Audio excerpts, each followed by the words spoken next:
Okay, now we come to another quite important sutta, 137, Salayatanavibhanga Sutta, the exposition of the Sixfold base. Thus have I heard. On one occasion, the Blessed One was living at Savatthi in Jeta's Grove, Anathapindika's park. There he addressed the monks thus, "Monks, Venerable Sir," they replied, the Blessed One said this, "Monks, I shall teach you an exposition of the Sixfold base. Listen and attend closely to what I shall say." "Yes, Venerable Sir," the monks replied. The Blessed One said, "The 6 internal bases should be understood. The 6 external bases should be understood. The 6 classes of consciousness should be understood. The 6 classes of contact should be understood. The 18 kinds of mental exploration should be understood. The 36 positions of beings should be understood.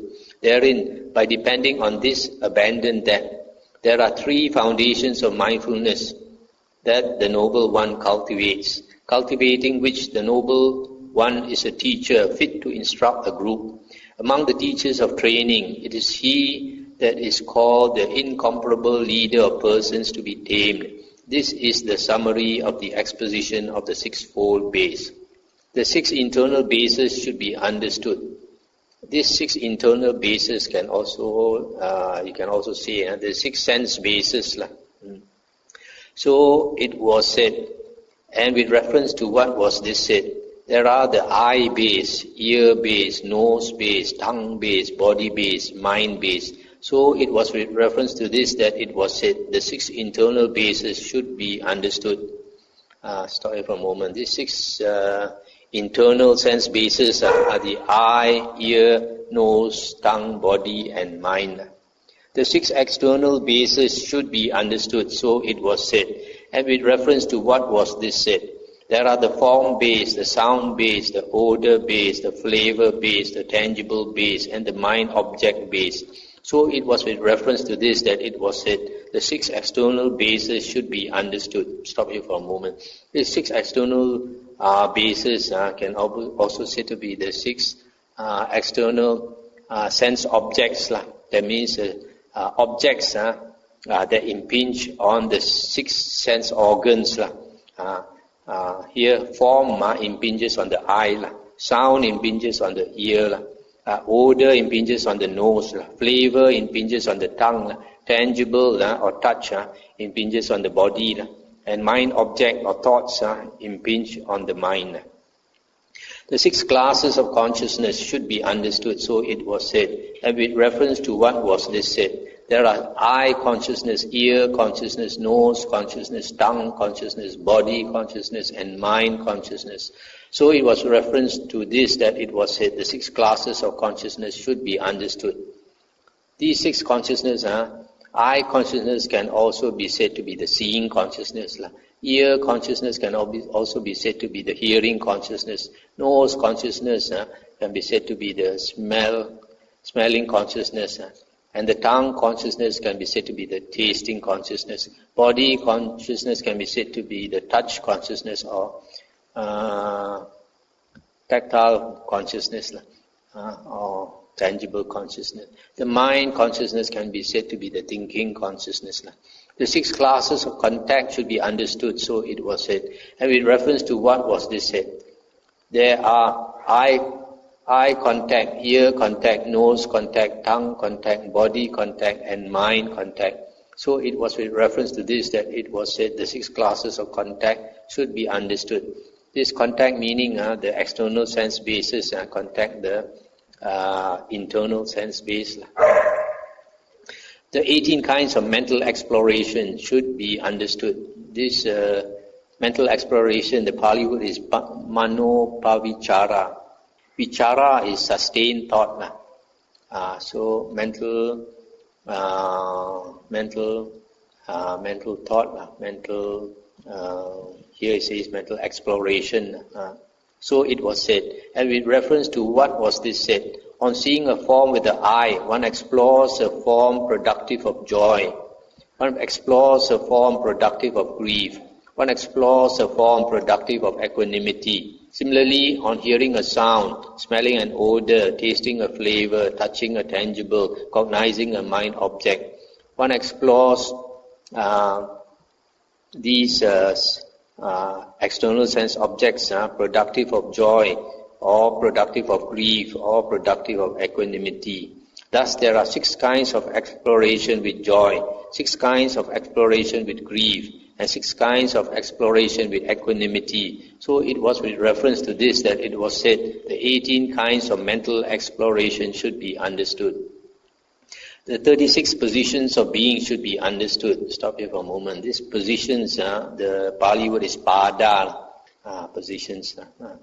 So it was said, and with reference to what was this said, there are 6 kinds of joy based on the household life, and 6 kinds of joy based on renunciation. There are 6 kinds of grief based on the household life, and 6 kinds of grief based on renunciation.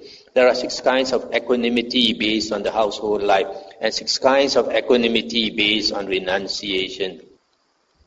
Herein, what are the 6 kinds of joy based on the household life? When one regards as an acquisition the acquisition of forms, cognizable by the eye, that are wished for, desired, agreeable, gratifying, and associated with worldliness, or when one recalls what was formerly acquired, that had passed, ceased, and changed, joy arises. Such joy as this is called joy based on the household life. Stop here for a moment. So this joy in regard to forms, for example, a young man, he acquires a beautiful girlfriend. So the beautiful form of that girlfriend gives him that joy. This is worldly joy. Similarly, when one regards as an acquisition, the acquisition of sounds, the acquisition of odors, acquisition of flavors, acquisition of tangibles, acquisition of mind objects that are wished for, desired, agreeable, gratifying, and associated with worldliness, or when one recalls what was formerly acquired, that has passed, ceased, and changed, joy arises. Such joy as this is called joy based on the household life. These are the 6 kinds of joy based on the household life. Herein, what are the 6 kinds of joy based on renunciation? When by knowing the impermanence, change, fading away, and cessation of forms, one sees as it actually is with proper wisdom, that forms, both formerly and now, are all impermanent, suffering, and subject to change, joy arises. Such joy as this is called joy based on renunciation. Similarly, when by knowing the impermanence, change, fading away, and cessation of sounds, of odors, of flavors, of tangibles, of mind objects, one sees it as it actually is with proper wisdom, that external sense objects, both formerly and now, are all impermanent, suffering, and subject to change, joy arises. Such joy as this is called joy based on renunciation. These are the 6 kinds of joy based on renunciation. Stop here for a moment. So here, from the first one, the 6 kinds of joy based on the household life are the joy you get because of the 6 sense objects. You see a beautiful form, you hear beautiful sounds, smells, taste, touch, and thoughts. These are also called the 6 baits of Mara. Mara is trying to fish and catch us. So gives us beautiful forms to see, beautiful sounds to hear, etc. So if you enjoy these worldly joys, then you might be hooked by Mara. But renunciant, he understands the Dhamma. So when he understands that these 6 external sense objects, he sees clearly that they are impermanent, subject to change and fading away and cessation, then because he understands that he can see clearly that these things are all impermanent and not worth clinging to, so he has that joy, the joy of Dhamma. Herein, what are the 6 kinds of grief based on the household life? When one regards as a non-acquisition, the non-acquisition of forms, cognizable by the eye, that are wished for, desired, agreeable, gratifying, and associated with worldliness, or when one recalls what was formerly not acquired, that has passed, ceased, and changed, grief arises. Such grief as this is called grief based on the household life. Similarly, when one regards as a non-acquisition, the non-acquisition of sounds, odors, tastes, or flavors, tangibles, mind objects that are wished for, desired, agreeable, gratifying, associated with worldliness. Or when one recalls what was formerly not acquired that has passed, ceased and changed, grief arises. Such grief as this is called grief based on the household life. These are the 6 kinds of grief based on the household life.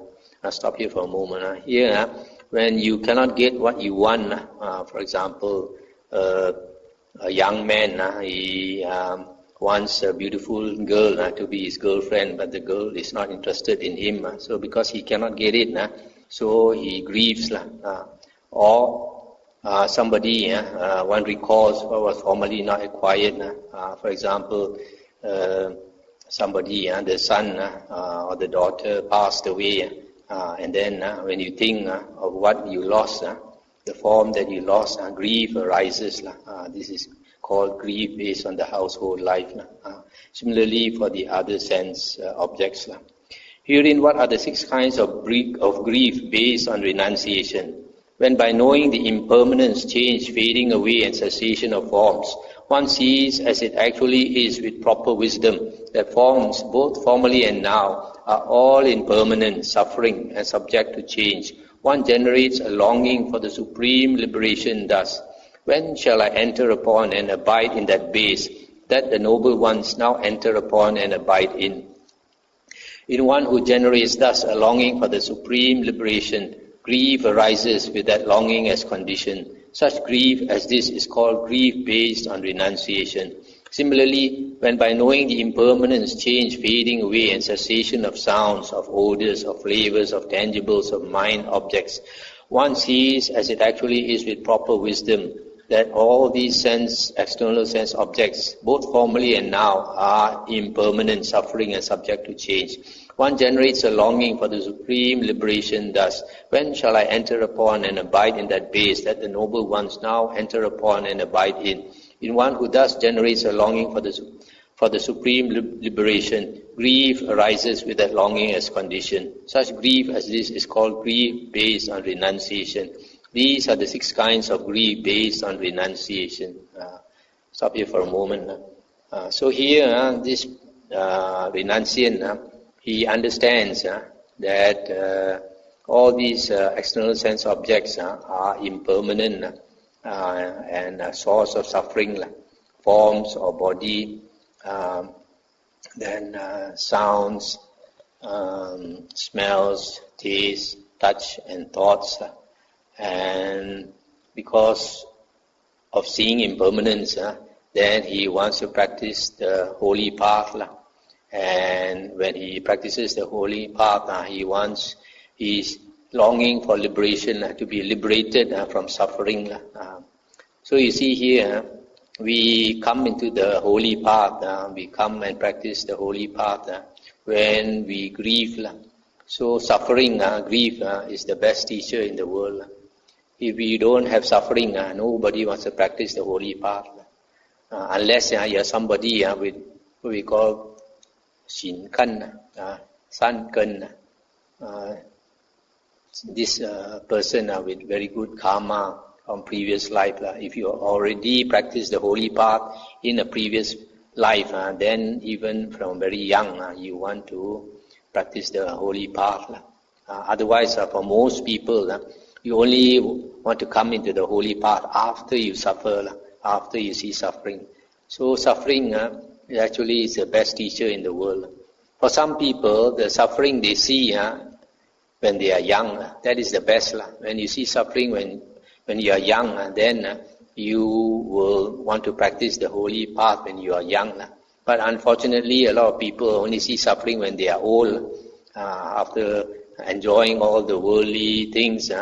Then when their body is breaking up already, the health is no good, or they lost a lot of money, or they lost some relative and all that, then only they want to practice the holy life. But in old age, when you come to practice the holy life, it's very difficult to practice. You don't have the capacity, the blessing to support your practice. So it's better that we see dukkha when we are young. Even the worldly sense also you can see. Some people, when they come from a poor family, because they come from a poor family when they are young, they suffer. So because they suffer when they are young, they benefit from that. They become very serious people in later life, become able to stand on their own 2 feet. Whereas nowadays you see some young people born into very wealthy homes, and they are spoiled. They don't see suffering at all. Such kids, that day somebody said is what strawberry kid or something. Somebody said these people who just because they are never they are not used to suffering. They cannot stand stress. They cannot stand heavy workload and all these things. So they just not made for the world. The world is a cruel place. So it's good to see suffering. The earlier we see suffering, the better. Herein, what are the 6 kinds of equanimity based on the household life? On seeing a form with the eye, equanimity arises in a foolish, infatuated, ordinary person, in an untaught, ordinary person who has not conquered his limitations or conquered the results of action, and who is blind to danger. Such equanimity as this does not transcend the form. That is why it is called equanimity based on the household life.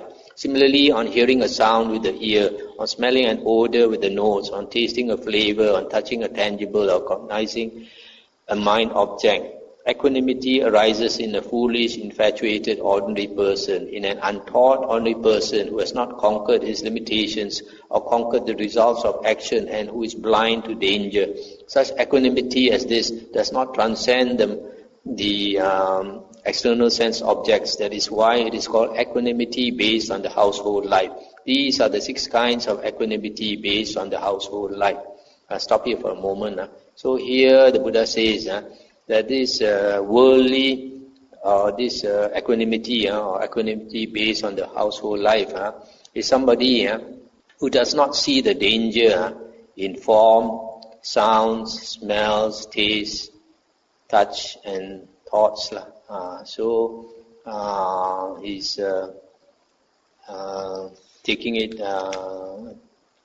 coolly. He does not see that all these things will change and all these things will give him suffering. So this is equanimity based on the household life. Herein, what are the 6 kinds of equanimity based on renunciation? When by knowing the impermanence, change, fading away and cessation of forms, one sees as it actually is with proper wisdom that forms, both formerly and now, are all impermanent, suffering and subject to change. Equanimity arises. Such equanimity as this transcends the form. That is why it is called equanimity based on renunciation. When by knowing the impermanence, change, fading away and cessation of sounds, odors, flavors, tangibles and mind objects, one sees as it actually is with proper wisdom that external sense objects, both formerly and now, are all impermanent, suffering and subject to change. Equanimity arises. Such equanimity as this transcends the sense objects. That is why it is called equanimity based on renunciation. These are the 6 kinds of equanimity based on renunciation. So it was with reference to this that it was said the 36 positions of being should be understood. So here, equanimity based on renunciation means renunciant, he sees the impermanence, nature of the sense objects to change, to fade away. So he is not enticed by these sense objects. He is equanimous to beautiful forms. He is not excited by beautiful form. He is not excited by beautiful sounds, by nice smells, good taste, etc. So this is equanimity based on renunciation. Therein, by depending on this, abandon that. So it was said. And with reference to what was this said? Here, monks, by depending and relying on the 6 kinds of joy based on renunciation, abandon and surmount the 6 kinds of joy based on the household life. It is thus they are abandoned. It is thus they are surmounted. By depending and relying on the 6 kinds of grief based on renunciation, abandon and surmount the 6 kinds of grief based on the household life. It is thus they are abandoned. It is thus they are surmounted. By depending and relying on the 6 kinds of equanimity based on renunciation, abandon and surmount the 6 kinds of equanimity based on the household life. It is thus they are abandoned. It is thus they are surmounted. By depending and relying on the 6 kinds of joy based on renunciation, abandon and surmount the 6 kinds of grief based on renunciation. It is thus they are abandoned. It is thus they are surmounted. By depending and relying on the 6 kinds of equanimity based on renunciation, abandon and surmount the 6 kinds of joy based on renunciation. It is thus they are abandoned. It is thus they are surmounted. I'll stop here for a moment. So here, the Buddha is saying that if we can get the 6 kinds of joy based on renunciation, then we will let go of the 6 kinds of joy based on the household life.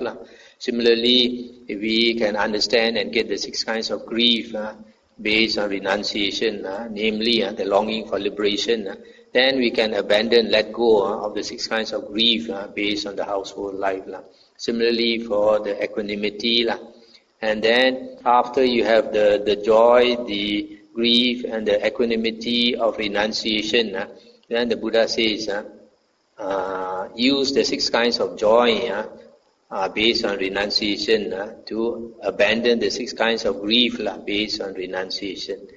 And after you have done that, then use the 6 kinds of equanimity based on renunciation to let go of the 6 kinds of joy based on renunciation. So the higher equanimity is higher than the joy and the grief. There is, monks, equanimity that is diversified based on diversity, and there is equanimity that is unified based on unity. And what, monks, is equanimity that is diversified based on diversity? There is equanimity regarding forms, sounds, odors, flavors, and tangibles. This, monks, is equanimity that is diversified based on diversity. And what, monks, is equanimity that is unified based on unity? There is equanimity regarding the base of infinite space, the base of infinite consciousness, the base of nothingness, and the base of neither perception nor non-perception. This, monks, is equanimity that is unified based on unity. Here, monks, by depending and relying on equanimity that is unified based on unity, abandon and surmount equanimity that is diversified based on diversity. It is thus this is abandoned. It is thus this is surmounted. Monks, by depending and relying on non-identification, abandon and surmount equanimity that is unified based on unity. It is thus this is abandoned. It is thus this is surmounted. So it was with reference to this that it was said, therein by depending on this, abandon that. Now stop here for a moment. So here the Buddha says there are 2 kinds of equanimity. One is equanimity that is diversified. That means equanimity towards forms, sounds, odors, flavors, and tangibles, and based on worldly things. And then a higher type of equanimity is when you attain the arupas, arupa jhanas, the base of infinite space, base of infinite consciousness, etc. You can get this, equanimity based on unity is higher. So when you can get it, and then you surmount, you abandon, you let go of the lower equanimity based on diversity.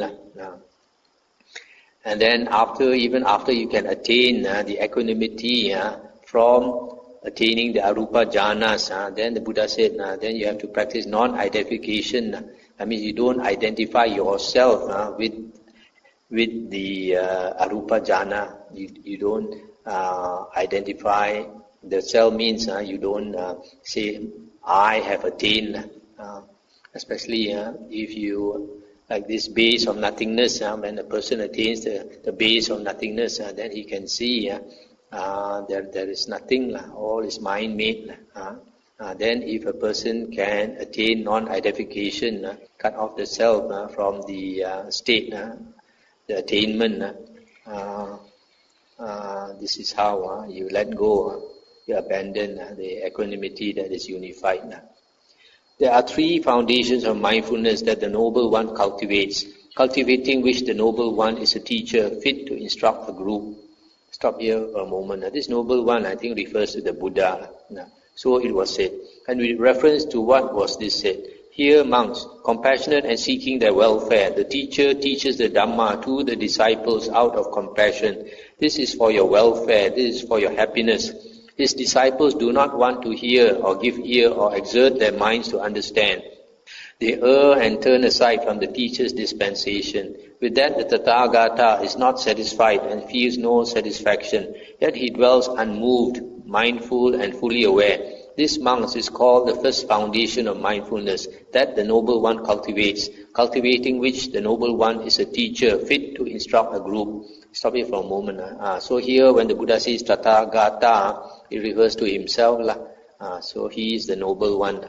So he teaches his disciples, and the Buddha says in the case where all the disciples do not listen to him, he remains unmoved, mindful and fully aware.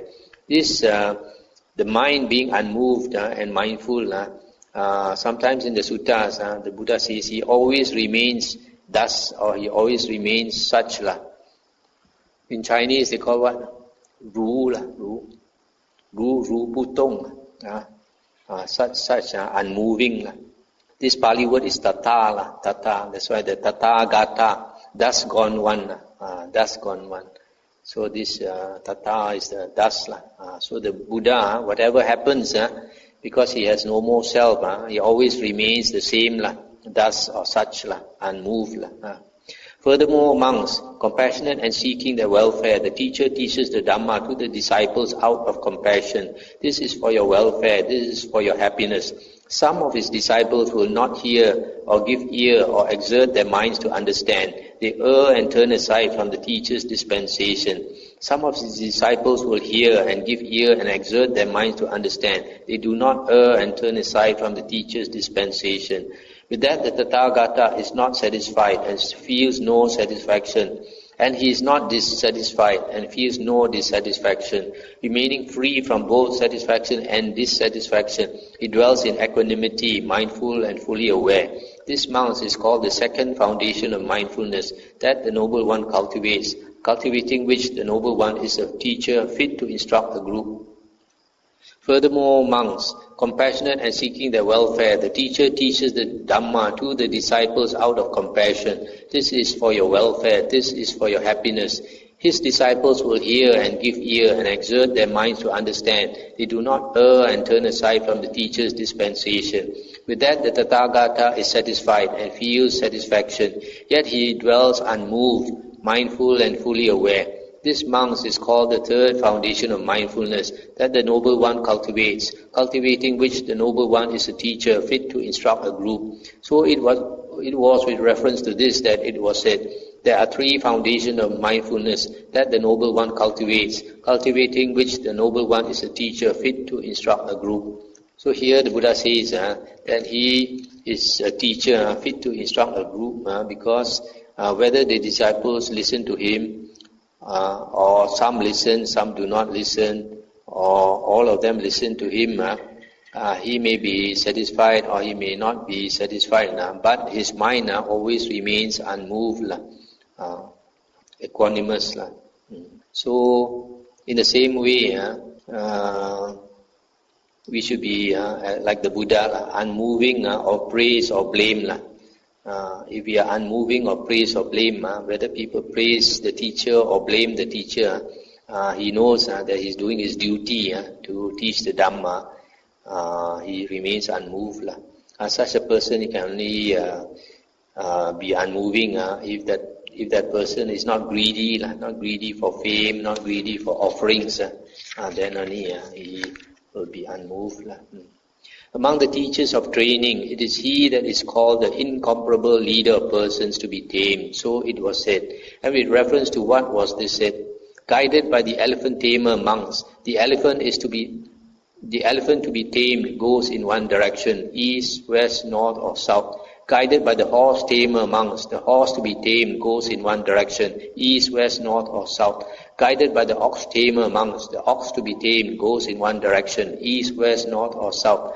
Monks, guided by the Tathagata, Arahant, Sammasambuddha, the person to be tamed goes in 8 directions. Possessed of material form, he sees forms. This is the first direction. Not perceiving forms internally, he sees forms externally. This is the second direction. He is resolved only upon the beautiful. This is the third direction. With the complete surmounting of perceptions of form, with the disappearance of perceptions of sensory impact, with non-attention to perceptions of diversity, aware that space is infinite, he enters upon and abides in the base of infinite space.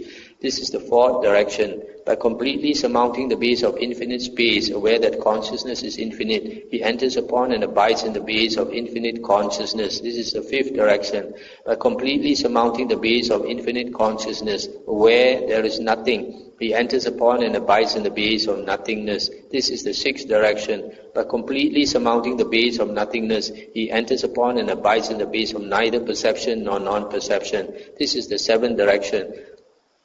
By completely surmounting the base of neither perception nor non-perception, he enters upon and abides in the cessation of perception and feeling. This is the eighth direction.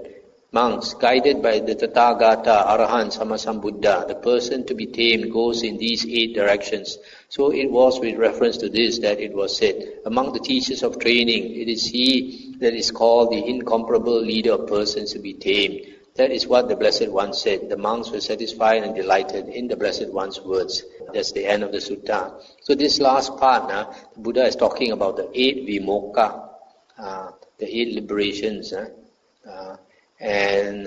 These 8 liberations, 4 of them are the arupas or arupa jhanas, the base of infinite space, infinite consciousness, base of nothingness, and base of neither perception nor non-perception.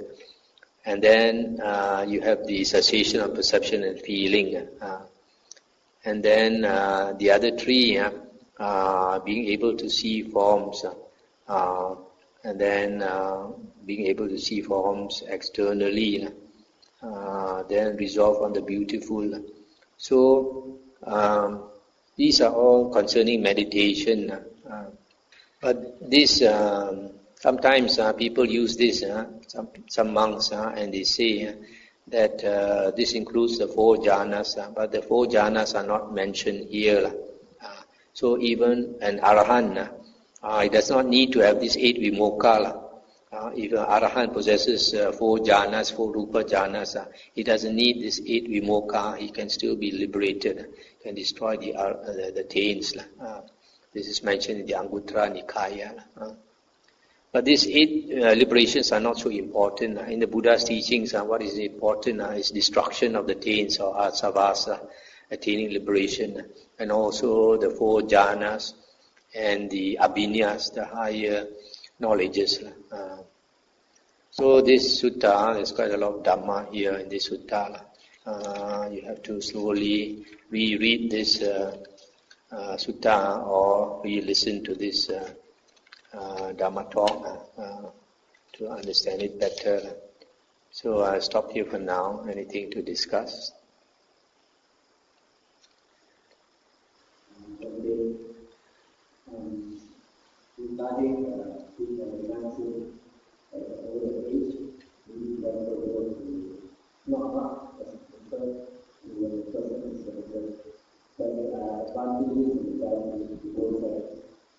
For example, one person, you see that the something is really good, and when you become an young kid, and a couple of years or further down the road, his friends is supposed to get to Maharashtra. Whereas the older person, when he goes to a mountain and over he says that because he's seen a lot of something, sometimes not so something that something artist. The other thing about humanity is that every person he was practice two Buddhist that a person when the man is 60 years old is supposed to be all talking to children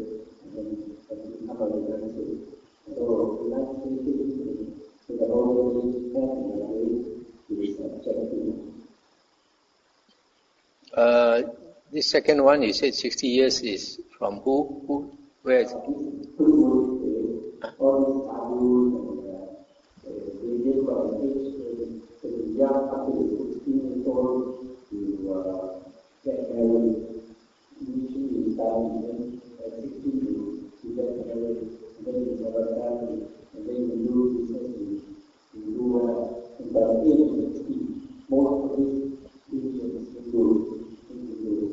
They become, they go wandering around. If I have read this also, but if I'm not mistaken, the age is 48, not 60. 60 is a bit old already. 48, because you must remember, in India, when they renounce, they are ascetics. They have to live under the tree, live in the open generally. So if you are old, it is more difficult. Also, you said about people having experience and more experience in life. Although they may have experience, not everybody learns from their experience. So it is this person's past life karma. If the person from past life has this affinity with the holy path, with the spiritual practice, even from young, he will have this interest to walk this path. Also in the suttas, the Buddha says that there are certain wrong occasions to practice holy path. One is when there is famine. When there is famine in the country, and then you want to become a monk, a renunciant, it's difficult to get your living because families don't even have enough to eat. Why would they want to feed you? Secondly, when there is war, also not a proper occasion. Another one is when you are sick, when your health is not good, it's not a good occasion to practice the holy life. Another one mentioned by the Buddha is in old age. The Buddha says clearly, old age is not a good time to practice the holy path. So you see, the Buddha, he strove on the spiritual path. He suffered so much. He could take it because he was young. If you are old, can you strive like the Buddha did, the Bodhisattva? Not possible. So you must remember, the Buddha says in the Vinaya books, when a person renounces, he should understand that as to the four requisites, he's supposed to beg for his food. Don't assume that you are going to be invited for lunch every day by people. Secondly, you have to assume that you have to sleep under a tree. Don't assume you have an air-conditioned kuti waiting for you. The Buddha says you should expect to live under a tree. Then thirdly, if you are sick, the Buddha says you should expect to use your own urine as your medicine. If you get more than that, that's bonus. But the standard, the Buddha says, this is what you should expect. And then fourthly, what do you say about robes? I think robes, you're supposed to pick up cloth or something to sew in your robe. So nowadays, because a lot of monks are spoiled, so some people think, wearing the robe is good fun. It's not bad. You get a good life, you get good food, you get respect, everything. But not really. You're supposed to live not comfortably. I suppose a renunciant supposed to be ascetic, supposed to be really practicing hard, live alone in the wild and all these things. Of course, there are monks who live in towns and live in cities and all that. The Buddha does not encourage that. During the Buddha's days, no, they didn't have city monks. Generally, they have town monks. Monks only go into town or city when it's necessary. Generally, they live in the forest. So nowadays, people have sometimes a wrong concept of monkhood. Monkhood is not easy. If you come into monkhood in old age, it's very difficult to practice. If you really practice according to the Buddha's teaching. Okay, shall we end here? Sadhu, sadhu.